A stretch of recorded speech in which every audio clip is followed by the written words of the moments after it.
O Senhor esteja convosco. Ele está no meio de nós. Proclamação do Evangelho de Jesus Cristo segundo Mateus. Glória a vós, Senhor. Naquele tempo, Jesus falou às multidões e aos seus discípulos e lhes disse: Os mestres da lei e os fariseus têm autoridade para interpretar a lei de Moisés. Por isso deveis fazer e observar tudo o que eles dizem, mas não imiteis as suas ações, pois eles falam e não praticam. Amarram pesados fardos e os colocam nos ombros dos outros, mas eles mesmos não estão dispostos a movê-los, nem sequer com um dedo.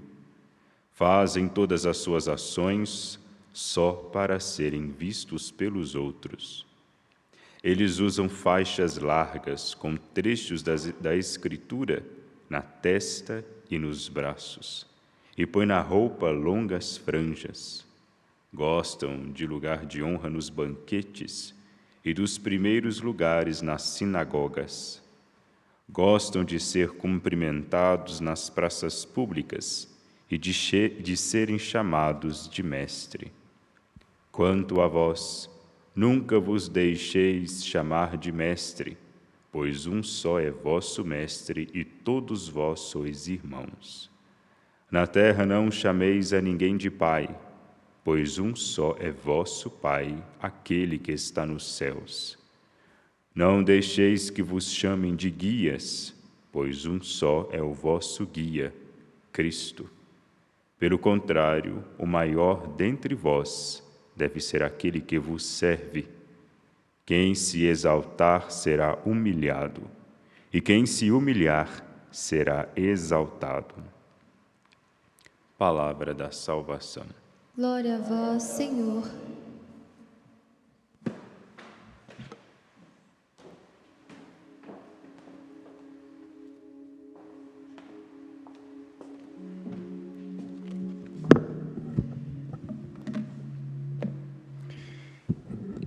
Isaías, o profeta, que diz de si mesmo ter a cada manhã o seu ouvido despertado para ouvir como discípulo, nos provoca nesta manhã a arte da escuta, porque o pecado e o envenenamento das nossas relações começa com a incapacidade de ouvir. Por não termos escutado a Deus, prevaricamos junto com os nossos primeiros pais, não um pecado cometido, mas contraído. Em Adão e Eva, todos nós nos ensurdecemos, fechamos o nosso ouvido à palavra do Senhor. E assim também nós, em nossos relacionamentos, temos não raro a nossa sensibilidade sequestrada. É da incapacidade de ouvir os anseios da esposa que vem a ruína de um casamento. É na incapacidade de ouvir os sinais do esposo que o amor esfria. É na inaptidão de perceber os filhos que a educação torna-se um desastre. E é na resistência em dar ouvidos ao conselho dos pais que os filhos encaminham para si mesmo um destino de ruína. Na nossa relação com Deus, nas nossas relações entre nós, a escuta deve ocupar um lugar primordial. Através dos lábios do profeta Isaías, Deus estabelece com o povo um litígio cujo alerta é: se não houver conversão, haverá condenação. Não no sentido de que Deus tem deleite em condenar, não quero a morte do pecador, mas que ele volte e se converta. Mas se nós não nos interrogarmos sobre nossas escolhas, padecemos com a consequência dos nossos atos e dos nossos descaminhos. Neste litígio há um conteúdo, o duplo mandato, já presente no Antigo Testamento e levado à máxima potência em Jesus Cristo. Amar a Deus sobre todas as coisas, já que ninguém pode ser comparado a Deus, e amar o próximo como a si mesmo. Assim como nós temos dores, cansaços, fragilidades, devemos também ser empáticos com as dores, os cansaços e os limites dos outros. Deus não pode ser domesticável, Ele não é previsível. Por isso, o núcleo da fé no Pentateuco é de que nós não imaginemos que Deus deve ser uma projeção dos nossos desejos e modelado segundo as nossas carências. Assim como o próximo, aquele que está diante de nós, não é um objeto, uma mera fruição dos nossos caprichos. Alguém que tem que estar naquela posição de ser manipulado segundo os nossos desejos, nossas interdições, a nossa ganância. Este é o núcleo da fé de Israel e que também é o nosso, já que Cristo deixou muito claro que Ele não veio abolir a lei e os profetas, mas dar-lhes pleno cumprimento. E o pleno cumprimento da lei é resguardar a Deus o seu lugar de totalmente outro e de perceber que no rosto do outro diante de nós está uma epifania de Deus. Sobretudo se esse outro for o órfão, a viúva, o estrangeiro, aquele que está desvalido. Aqui vemos a pertinência do tema da campanha da fraternidade deste ano. E não seja muito apressadinho em me jogar pedras se você está a ala mais à direita, porque, na verdade, o que é ecoado em cada campanha da fraternidade é, na verdade, um compromisso do Antigo Testamento, onde nós somos muito fortemente interrogados pelos profetas se a nossa fé se traduz em nossas obras. Não vem censurar teus sacrifícios, teus holocaustos. No entanto, como lembra o Salmo que acabamos de ouvir, se o culto não for algo interior, se não houver um compromisso de vida com a aliança, causa nojo a Deus trazer em nossos lábios este ou aquele preceito, esta ou aquela novena, fazermos esta ou aquela prática devocional, tentando subornar a Deus com sangue, o nosso sangue, a nossa penitência, se na verdade o nosso coração não estiver convertido pelo núcleo da aliança. Você sabe que na internet nós encontramos algumas asneiras, não é? Como lembra Humberto Eco, a internet deu voz a todo tipo de idiota. E eu, nestes últimos dias, tenho escutado algumas idiotices. Uma escutei há muito tempo atrás, quando um padre, me permita aqui o devido respeito pelo compliance da empresa, mas disse uma frase idiota, dizendo que esta ideia de fraternidade é uma coisa da Revolução Francesa. Poderá até sê-lo, mas me permita dizer, é nosso dever, não é? Já que se diz que é tão necessário ter uma voz profética, o conceito de fraternidade encontra-se no Novo Testamento. Basta ler no grego, quando nós temos uma expressão chamada Filadelfia. Não sei se esse padre sabe, mas Napoleão Bonaparte nasceu pelo menos uns 1600 anos depois. O apóstolo Paulo insiste nisso. Philos, amor de amizade, adelphos, parentesco, irmandade. Não é possível compreender a fé, o Evangelho de nosso Senhor Jesus Cristo, sem Filadelfia, sem fraternidade. Nós não podemos chamar a Cristo de Senhor se nós não estivermos unidos a todos aqueles a quem Ele se doa. Chamar a Deus de Pai significa ter a consciência de que, se Ele é Pai, nós todos somos irmãos.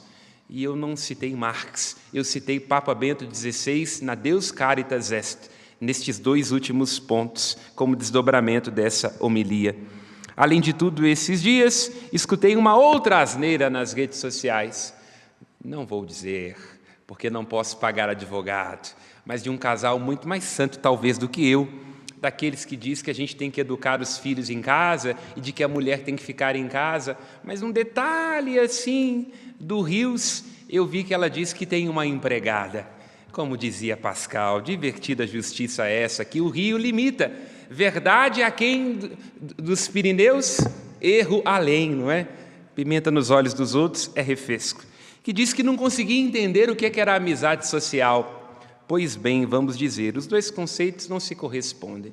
O conceito de sociedade é um conceito mais amplo, de um entrelaçamento de interesses, no caso da nossa sociedade humana, um fluxo de relações comerciais. A sociedade está baseada em determinados ordenamentos jurídicos. A sociedade existe para estabelecer uma colaboração entre nós, mas que pode não nos deixar perceber a indiferença.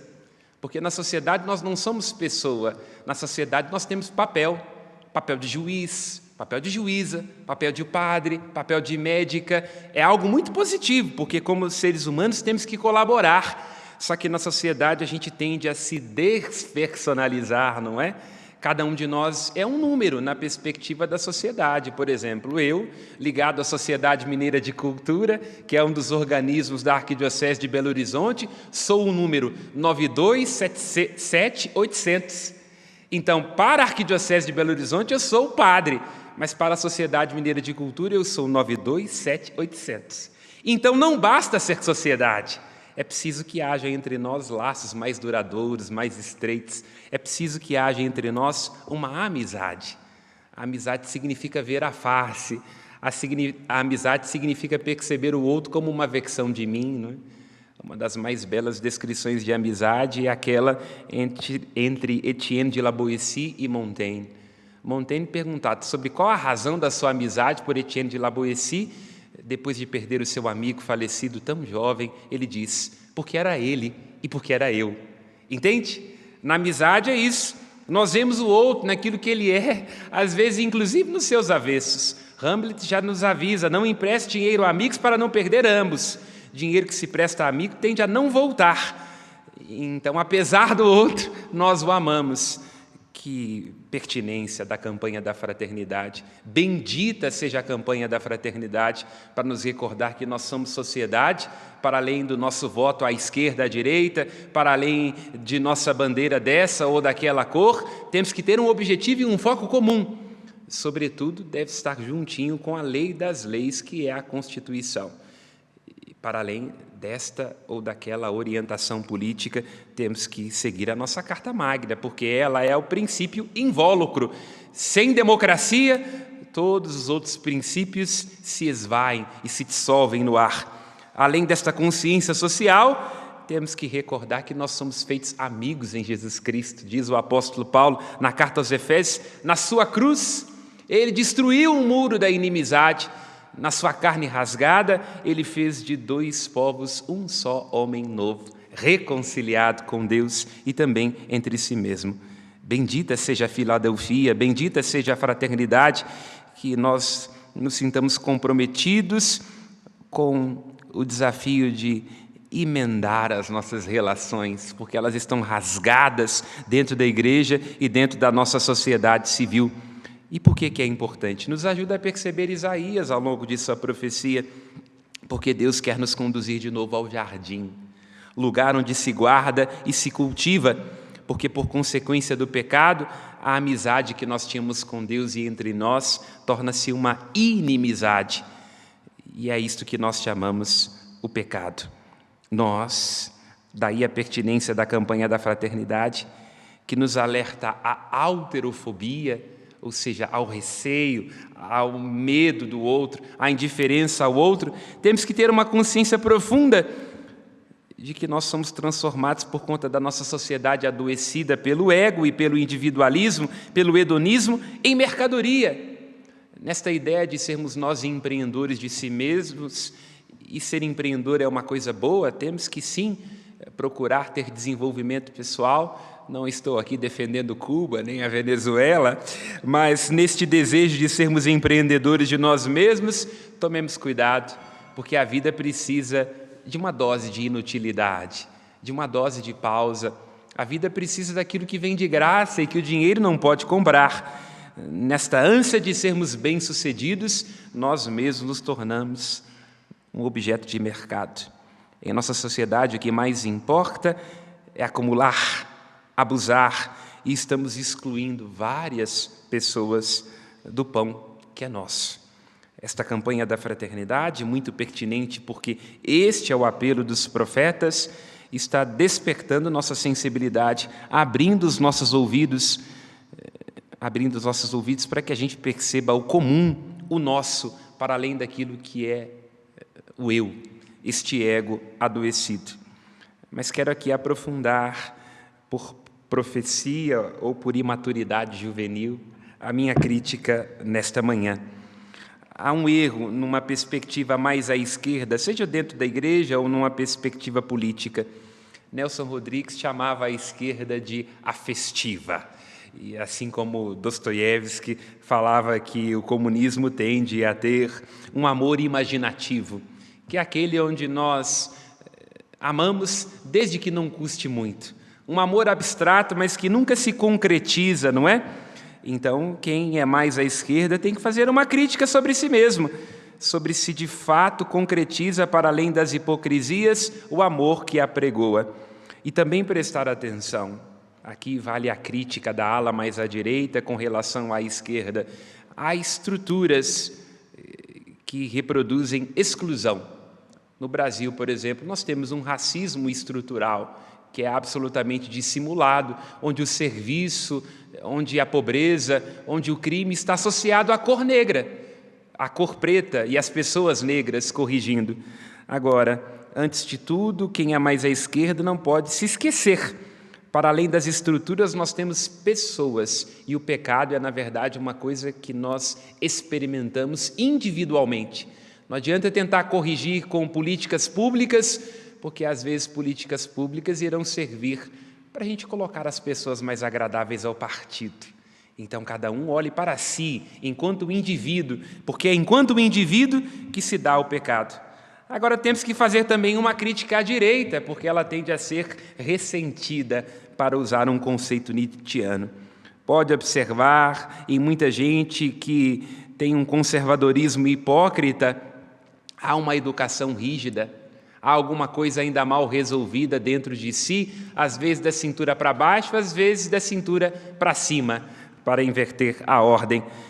E o ressentimento nos leva a ter a incapacidade de considerar a fraqueza, que é precisamente esse lugar onde todos nós nos curamos. Todos somos pó e cinza, para além de nossa doutrina, para além de nosso pensamento, para além daquilo que nós trazemos nos lábios. E uma crítica que tem que ser feita a quem pensa mais à direita é que, de fato, esta nossa mania do capital está nos impedindo de ver uns aos outros, não é? O capital tende a ser um valor absoluto. Nisso Marx tinha razão. Nesta ideia de que o proletariado iria se unir, ele não tinha razão, não. Basta promover um encarregado que você vai ver que o proletário não quer saber de cuidar uns dos outros, é porcaria nenhuma. É só chegar ao governo que esquece dos pobres. Ou então continua falando dos pobres para ganhar voto. Na verdade, o que é a razão de Marx quando ele diz que o capital é o valor absoluto? É quando ele nos ajuda a perceber que, na verdade, por detrás de estruturas até às vezes religiosas, o que nós temos é um instrumento de legitimação das exclusões. Vejamos aqui no caso do Brasil, meus irmãos e minhas irmãs, se me é permitido uma ironia. Quando é que nós paramos para nos preocupar sobre determinados valores? Quando a gente começou a ter problemas econômicos, quando as pessoas podiam parcelar os carros em 100 vezes, os juros não eram tão altos naquela bolha econômica, a gente não se dividia muito com relação a valores. Então, na verdade, há muito sobre dinheiro e sobre banco por detrás de nossa pretensa hipocrisia.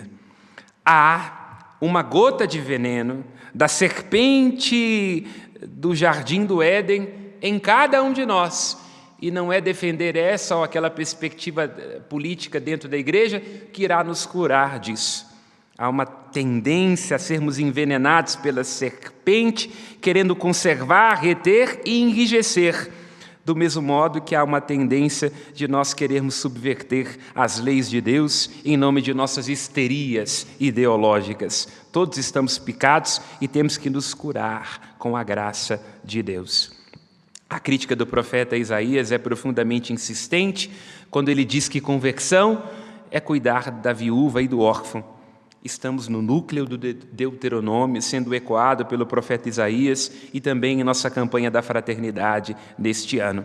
Quando se diz lá, Deuteronômio capítulo 10, versículo 17, o Senhor, em sendo Deus dos deuses, o Senhor dos senhores, não aceita suborno, não faz acepção de pessoas.